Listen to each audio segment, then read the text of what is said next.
प्रदेश के अंबेडकर नगर जिले से बड़ी खबर निकलकर सामने आ रही है। आपको बता दें कि प्रेमानंद महाराज पर अभद्र टिप्पणी बोलने वालों से नाराज होकर सनातन धर्म पर चलने वाले अभद्र भाषा का प्रयोग करने वालों पर खिन्न होकर अंबेडकर नगर के भोजपुरी अभिनेता गुलाब उपाध्याय ने प्रेस वार्ता के दौरान क्या कुछ कहा, आइए सुनते हैं। मेरा परिचय जान लीजिए।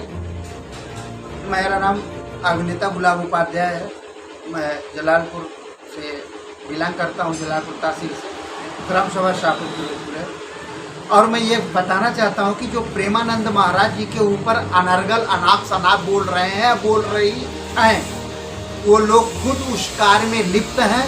और ऐसा पुरुष खुद देखना चाहता है उन अर्धनंगी महिलाओं को जो ऐसा बोल रहा है।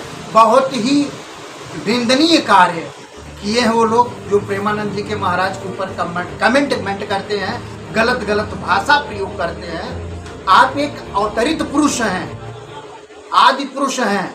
अरे लोगों ने कहा है कि सूर सूर तुलसी शशि उद्गन केशवदास सबके कब खतोत समझाता कर प्रकाश। तो हम लोग खतोत में भी नहीं है। हम लोग का है प्रेमानंद जी के महाराज जी की बातों पे हमको पालन करना चाहिए। उन्होंने सही कहा, अर्धनंगी अगर लड़की समाज सुधारक, धर्म रक्षक, ये हमारे प्रेमानंद जी महाराज जी की बात को सबको गांठ बांध लेना चाहिए और इस पे अमल करना चाहिए। उन्होंने गलत नहीं कहा, सही कहा है। इस बात से मैं पूरा सहमत हूँ। और इसको उन लोगों तक वीडियो पहुँचनी चाहिए जो लोगों ने बदतमीजी किया है, चाहे वो पुरुष रहा हो चाहे महिला रही हो। जी बताइए आप। क्या आपके पास कोई व्यक्तित्व अनुभव या साक्ष्य है?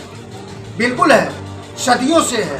द्वापर युग, त्रेता युग, सतयुग सब में हुआ है। अब कृष्ण अवतार में देख लीजिए, भगवान श्री कृष्ण ने चीर हरण के बदले में कौरवों के पूरे वंश को नाश कर दिया था। और तो आ जाइए रामायुग में, रामचंद्र जी महाराज जी की पत्नी माता सीता का अपहरण किया रावण ने, उसका पूरा लंका नष्ट हो गया।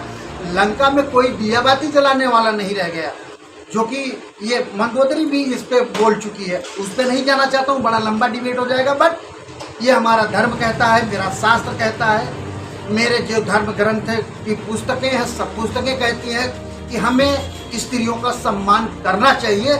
ऐसा महाभारत में भी हुआ है और रामायण में भी हुआ है। लोग जो ये मिथ्या आरोप या गलत शब्द अनाप शनाप बोल रहे हैं, उस पर क्या आप कहते हैं लोगों से? देखिए, लोगों से क्या अपील करते हैं कि क्या कहा जाए? मेरा एक हाथ जोड़ के अपील है। पहली बात, कभी भी इस पे कोई कमेंट बाजी मत करो। इसको आप ध्यान दो, दिमाग लगाओ और ऐसा कार्य करने से बचो और बचाओ। हम अपनी महिलाओं को भी, पुरुष का एक कर्तव्य है कि हम अपनी माता बहनों को भी ऐसे वस्त्र में ढक के रखें जिससे कोई कमेंटबाजी ना हो। और दूसरी बात, जो लोग मिथ्या आरोप लगा रहे हैं उनको जूता से मारना चाहिए, उनको जूता मारना चाहिए मुंह पे। अगर मेरा बस चले तो मैं उन लोगों को जूता मारूं जिन लोगों ने कहा कि गलत बोला, चाहे मानवोपाध्याय जी महाराज जी के ऊपर हो, चाहे प्रेमानंद जी के महाराज जी को। ये सब अवतरित है, अवतरित। देखिए, एक छोटा सा घृणित कार्य रावण ने किया था कि माता सीता को उठा ले गया था। अब चाहे वो जिस नजरिए से ले जाओ, प्यार के नजरिए से ले, बदला लेने की भावना से ले जाओ, लेकिन एक स्त्री के हरण के कारण पूरे लंका वासियों का सत्यानाश हुआ, रावण का खात्मा हुआ। और दूसरा है महाभारत में वस्त्र हरण किया गया था। उसकी वजह से हमारे मुरलीधर भगवान श्री कृष्ण ने खुद अपने सामने ही महाभारत करवा दिया था। और कौरवों की इतनी बड़ी सेना थी, सब लोग खत्म हुए। तो ये गलत टिप्पणियां करना छोड़ दें और प्रेमानंद जी महाराज जो भी कहे हैं, सत्य कहे हैं, सुधार करना होगा हमको भी और पूरे समाज को भी, कि हमारी माँ और बहनें किस लिबास में रहे और कौन सा लिबास पहन के बाहर जाए। कोई मतलब नहीं निकलता ऐसे छोटे छोटे कपड़ों अर्धनंगों के।